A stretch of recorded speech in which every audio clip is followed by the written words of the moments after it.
Bento XVI. Audiência Geral. Quarta-feira, 4 de maio de 2005. O Guarda de Israel. Salmo 120 das vésperas, da sexta-feira da segunda semana. Caríssimos irmãos e irmãs, como já anunciei na quarta-feira passada, decidi retomar nas catequeses o comentário aos salmos e cânticos que compõem as vésperas, usando os textos predispostos pelo meu querido predecessor, o Papa João Paulo II.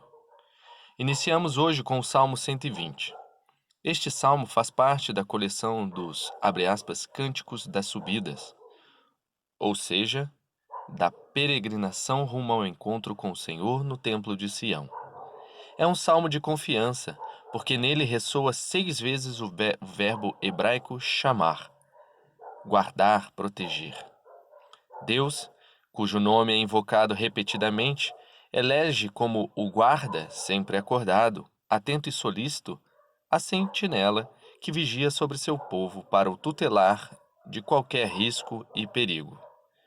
O cântico abre-se com um olhar do orante dirigido para o alto, abre aspas, para os montes, isto é, para as colinas sobre as quais se eleva Jerusalém.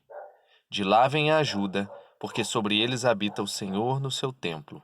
Confira versículos 1 e 2. Contudo, os montes podem invocar também os lugares onde surgem os santuários idolátricos, as chamadas alturas, muitas vezes condenadas pelo Antigo Testamento. Confira 1 Reis, capítulo 3, versículo 2 e 2 Reis, capítulo 18, versículo 4. Neste caso, haveria um contraste. Enquanto o peregrino progride em direção a Sião, os seus olhos caem sobre os templos pagãos, que constituem uma grande tentação para ele. Mas a sua fé é inabalável e a sua certeza é uma só. Abre aspas, o meu auxílio vem do Senhor, que fez o céu e a terra. Fecha aspas. Confira Salmo 120, versículo 2. Também na peregrinação da nossa vida existem coisas semelhantes. Vemos alturas que se abrem e se apresentam como uma promessa de vida. A riqueza, o poder, o prestígio, a vida confortável. Alturas que são tentações porque se apresentam realmente como a promessa da vida. Mas nós, na nossa fé, vemos que não é verdade e que essas alturas não são a vida. A verdadeira vida, a verdadeira ajuda vem do Senhor. E o nosso olhar dirige-se, portanto, para a altura verdadeira, para o verdadeiro monte, Cristo. Esta confiança é ilustrada no Salmo através da imagem do guarda e da sentinela, que vigiam e protegem. É feita alusão também ao pé que não vacila. Confira versículo 3. No caminho da vida e talvez ao pastor, que na pausa noturna vigia sobre o seu rebanho, sem adormecer nem dormitar. Confira versículo 4. O pastor divino não conhece repouso na obra de tutela de seu povo, de todos nós. Depois surge no Salmo outro símbolo, o da sombra, que supõe a retomada da viagem durante o dia ensolarado. Confira versículo 5. O pensamento corre para a histórica marcha no deserto do Sinai, onde o Senhor caminha diante de Israel. Durante o dia, abre aspas, durante o dia, numa coluna de nuvem para os conduzir na estrada, fecha aspas. Confira Êxodo, capítulo 21, capítulo 13, versículo 21. No saltério reza-se assim com frequência. Abre aspas, protege-me à sombra das tuas asas, fecha aspas.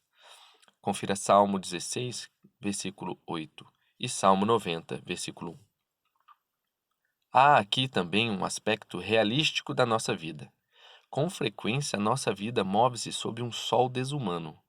O Senhor é a sombra que nos protege, que nos ajuda.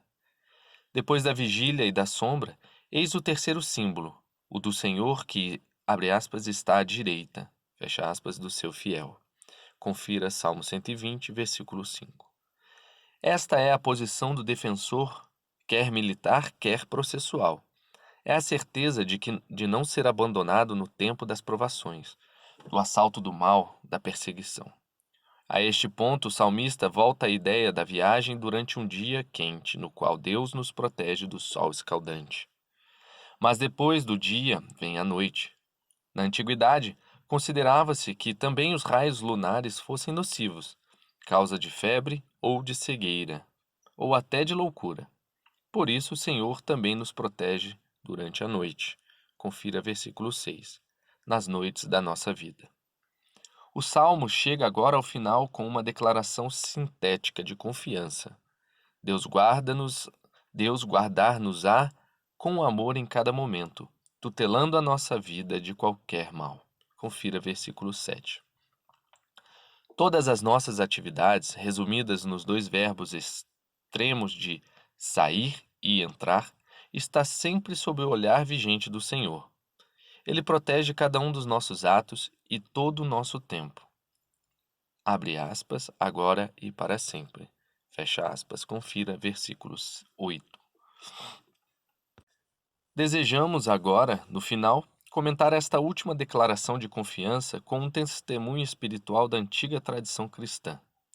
De fato, no epistolário de Barçanúfio de Gaza, falecido a meados do século VI, um asceta de grande fama, interpelado por monges eclesiásticos e leigos, devido à sabedoria do seu conhecimento, encontramos citado várias vezes o versículo do Salmo.